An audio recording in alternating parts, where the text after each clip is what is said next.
Namaste Vidya, Hamisha खुश रहो Vidya. A very good morning to you all. Myself, JV'n Dr. Ravi Jain, Assistant Professor, Department of Practice of Medicine, Faculty of Community Science at JAYOTI VIDYAPEETH University. In this series of our web lectures, today we will be starting with a new chapter that is neurological disorders. And in today's lecture, we will be discussing about the introduction of neurological disorders. In this lecture, we will first be discussing the different parts of the brain and then the functions that are carried by those parts and what are the various common disorders that could be present in the individual due to the neurological disorders. What are the different causes of those neurological disorders? What are the different interventions that could be done for the treatment or the prevention of those neurological disorders? So neurological disorders, if we talk about the neurological disorders in today's time, they are becoming very, very common. And whenever we see in our day-to-day practice, then a lot of patients are coming to us with neurological disorders.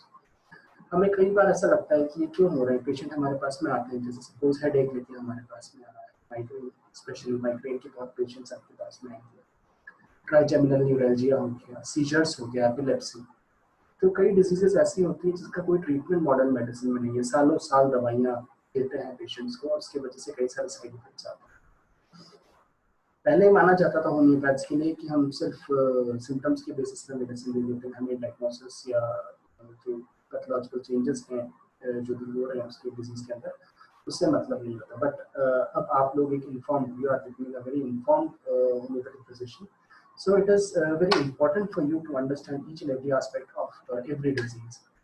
So in this series of the lectures in present session, I will be talking about the neurological disorders and its various aspects. That what are the various causes of the neurological disorders. This is just an introductory lecture. I won't be discussing any disease specific in detail in this particular lecture, but in the upcoming lectures, I will be discussing one by one all the various neurological disorders from which a patient is suffering. So in today's lecture, as I'm always doing, let's in the introductory part, let's start with anatomy and the physiology.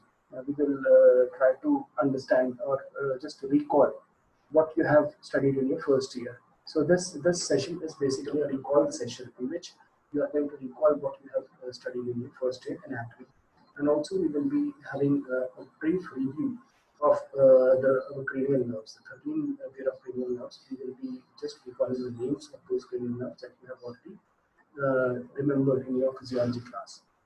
So this is basically a revision of what you have studied in your previous classes in the first year. So let's start the journey of the neurological disease. Neurological disease. What are the neurological diseases? Neurological diseases. कई बार एक बहुत confusion होता है patient हमारे पास में आता है हम उसे बोलते हैं आपको न्यूरोलॉजिकल डिजीज है तो वो समझता है कि नहीं मैं तो पागल हुई ना वो आप पे भड़क जाता है तो you should know that neurological diseases and psychiatric diseases are two different things ठीक है ऐसा नहीं है कि न्यूरोलॉजिकल डिजीज में सारी दिमागी बीमारी आ जाए पेशेंट को आप बोल दो आपको तो न्यूरोलॉजिकल डिसऑर्डर है you are suffering from neurological disorder और वो आप पे भड़क जाए कि मैं पागल हुई ना So, what are neurological disorders? Neurological disorders are the diseases of the brain, spine, and nerves that connects them.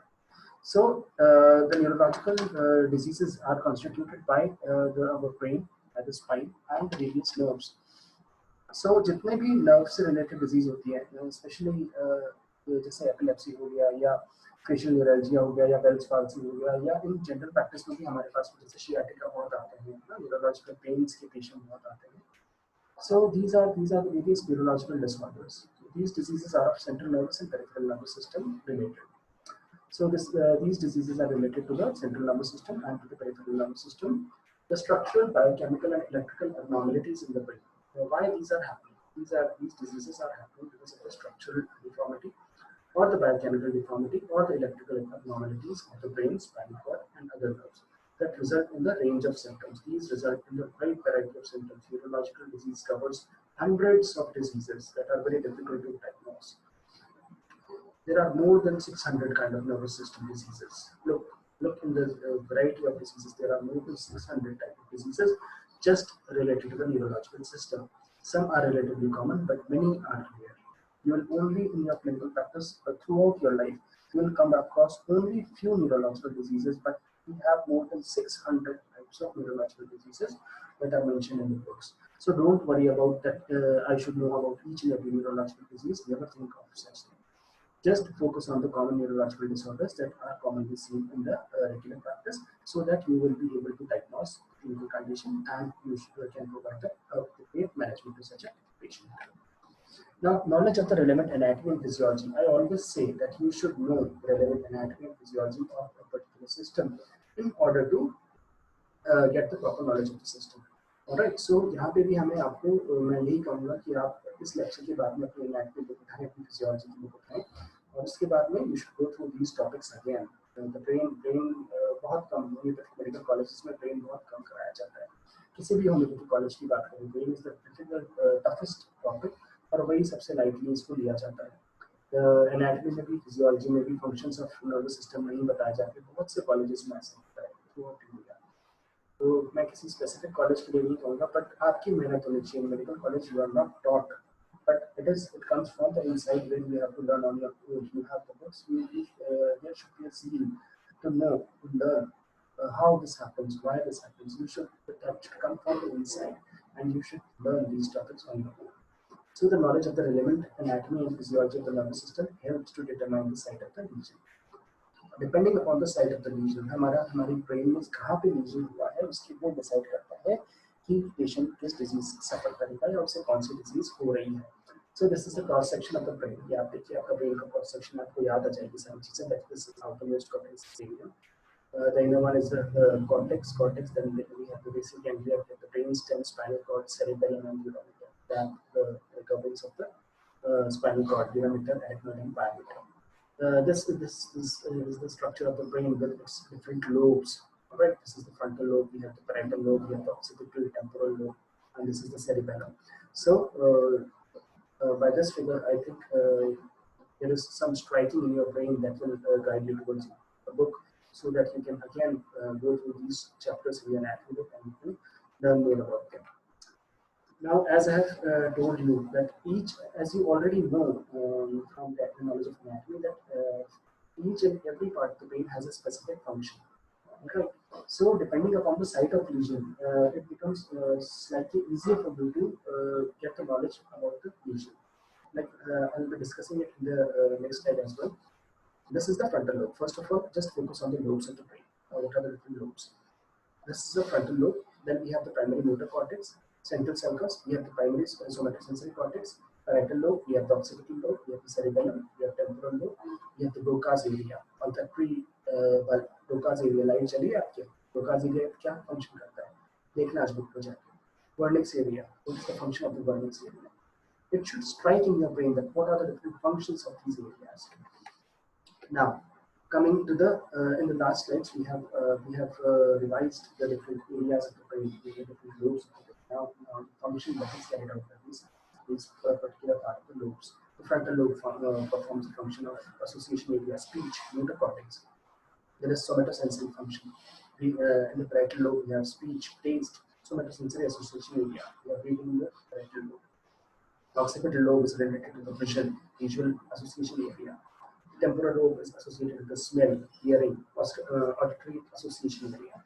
Why I am discussing these things in this lecture? Because whenever a neurological case is coming to you, and he always comes to you with various MRIs and CT scan, and in those reports, if you can identify the lesion, that this lesion is affecting this particular part of the brain, that means you can have some idea about the kind of deformity or the kind of problem that patient might be facing at present, or he may have faced this problem in the past, or in the future what can occur, depending upon the knowledge of the part of the brain, the anatomy of the brain, the functioning of that particular part of the brain, and the lesion in that particular part.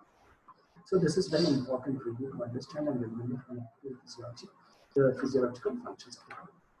Now, what are the causes of different kind of neurological disorders? As we have studied that there are more than 600 kind of neurological disorders that we commonly found in the individuals, and few of them are common. So we will only be talking about the common disorders. So what are the different causes of various neurological disorders? There can be genetic disorders. There can be congenital abnormalities that are responsible for the development of neurological disorders. There can be infection in the brain, infection in the spinal cord. So that can lead to the development of various kind of neurological disorders.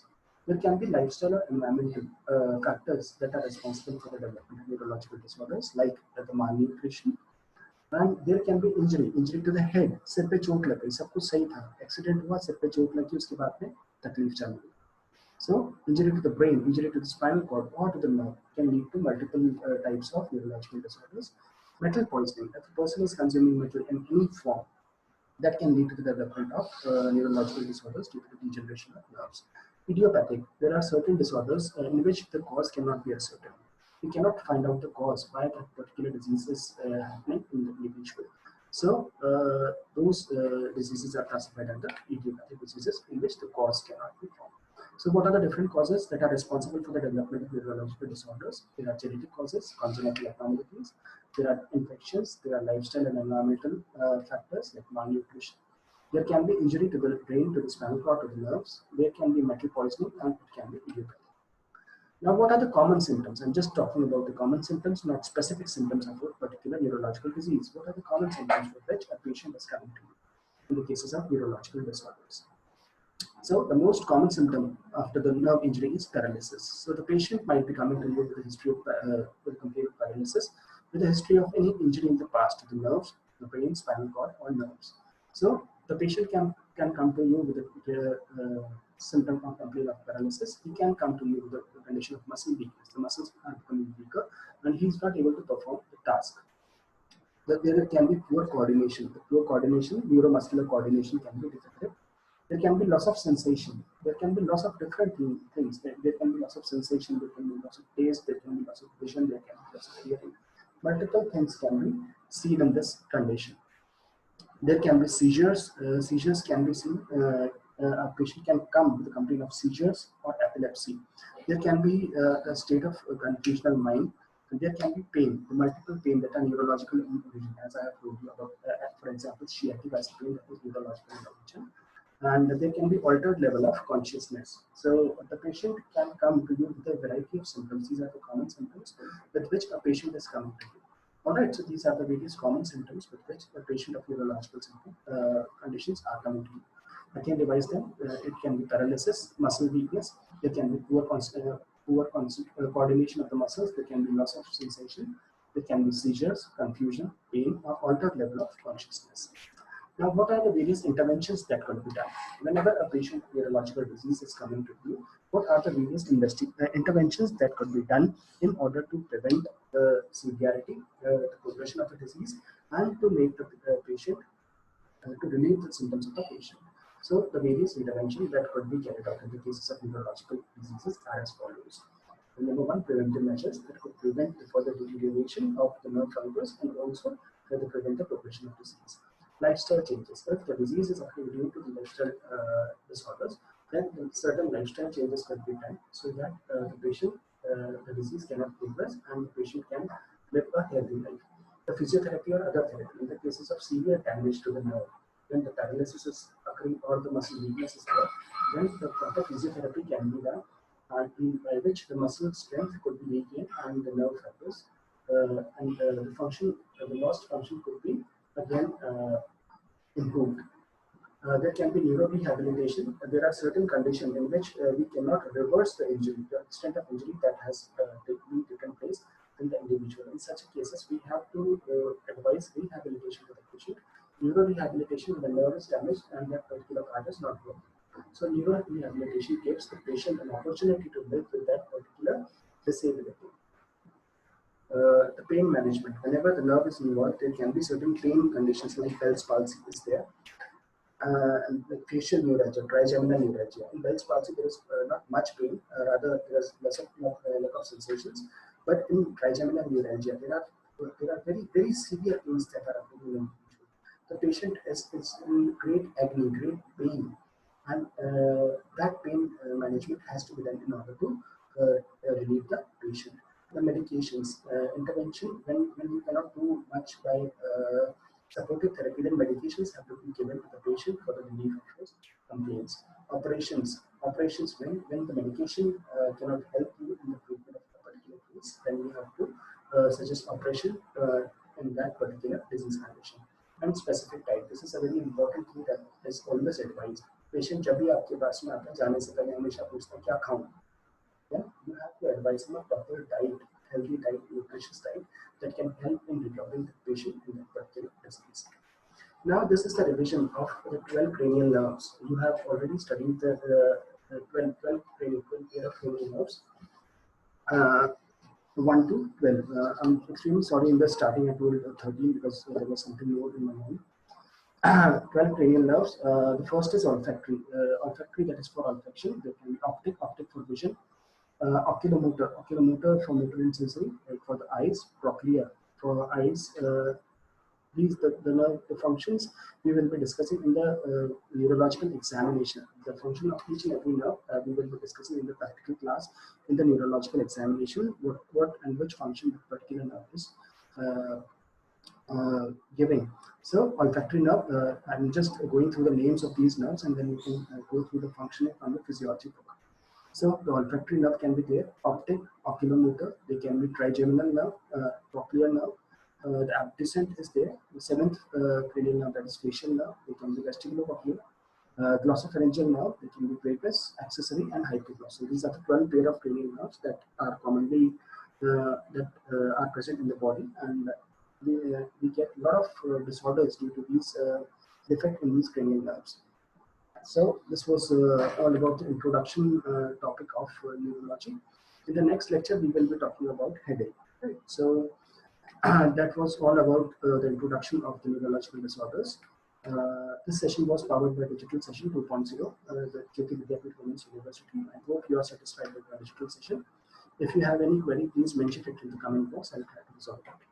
So this was all for today. Let's meet in the next lecture tomorrow. That was all for today. This was Dr. Ravi Jain signing off for now. Thank you very much.